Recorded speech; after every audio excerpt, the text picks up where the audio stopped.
nitrogen penting, beberapa dalam pembentukan protein, asam amino, asam nukleat membentuk DNA. Selain itu, pembentukan membran sel enzim, pertumbuhan regenerasi sel, antibodi, semua organisme membutuhkan nitrogen untuk hidup dan tumbuh. Kandungan nitrogen di udara sekitar 78%. Ini paling besar daripada oksigen, karbon, dan lainnya.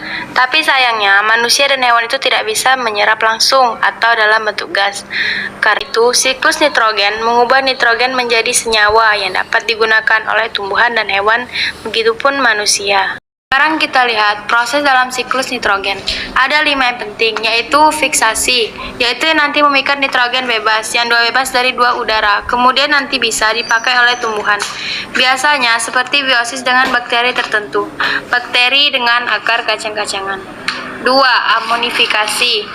Amonifikasi adalah bentuk amonium di mana nanti dekomposer ini akan mengurangi sisa hewan tumbuhan. Nah, itu yang membentuk amonia dan amonium. Proses yang ketiga adalah nitrifikasi. Nanti amonium ini akan mengalami nitrifikasi atau nitrat. Nitrifikasi sendiri nanti prosesnya bertahap, membentuk nitrit dulu baru nitrat. Nitrat yang sudah dibentuk nanti akan diserap proses, itu disebut asimilasi. Jadi nanti nitrat sudah bisa dipakai oleh tumbuhan. Dan yang terakhir adalah denitrifikasi. Nanti nitrat bisa dikembalikan kembali dalam nitrogen bebas ke udara dan juga proses bertahap. Kemudian dibantu oleh bakteri denitrifikan. Dan sekarang kita lihat prosesnya. Siklus nitrogen pertama, nitrogen bebas yang ada di udara akan diikat oleh tumbuhan dengan bersimbiosis dengan bakteri. Jadi akar tanaman, kacang-kacangan, dan bakteri Rhizobium Azobacter clostridium membantu menfiksasi nitrogen bebas. Anabaina bersimbiosis dengan paku air dan pakis haji, dan juga membantu memfiksasi nitrogen. Dan setelah nanti nitrat di dalam tumbuhan nitrogen dimakan herbivora melalui rantai makanan, nanti akan berpindah sisa tumbuhan dan hewan, termasuk ekstrak, kemudian akan diuraikan dan menghasilkan penguraiannya yang akan menghasilkan amonium dan gas amoniak. Selanjutnya, nitrit akan dioksidasi menjadi nitrat oleh bakteri nitrat yang bakterinya yaitu nitrobakter. Nitritasi dan nitratasi itu disebut nitrifikasi.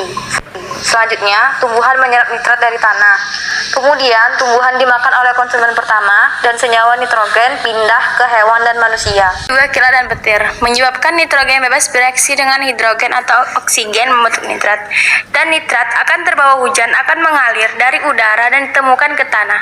Semakin banyak petir, semakin banyak juga nitrat yang kita temukan dalam tanah. Dan kemudian, nitrat diubah menjadi amonia nitrogen bebas dilepaskan ke udara dalam proses denitrifikasi. Bakteri yang membantu adalah Thiobacillus denitrificans dan Pseudomonas denitrificans.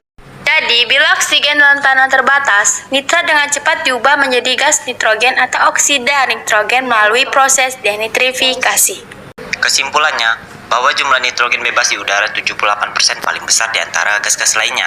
Hanya bisa diserap tumbuhan dalam bentuk nitrat, sehingga fiksasi tanaman akan dibutuhkan oleh simbiosis dengan bakteri Rhizobium.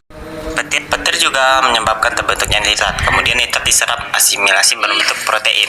Kemudian nitrogen berpindah dari tumbuhan ke hewan melalui rantai makanan. Tumbuhan dan hewan mengalami penguraian menghasilkan amonia dan amonium. Amonium mengalami nitrifikasi dan menghasilkan nitrat, dan nitrat diserap oleh tumbuhan dan proses asimilasi. Nitrat dapat kembali menjadi nitrogen bebas ke udara melalui proses denitrifikasi. Nitrifikasi dibantu oleh bakteri Nitrosococcus dan Nitrosomonas.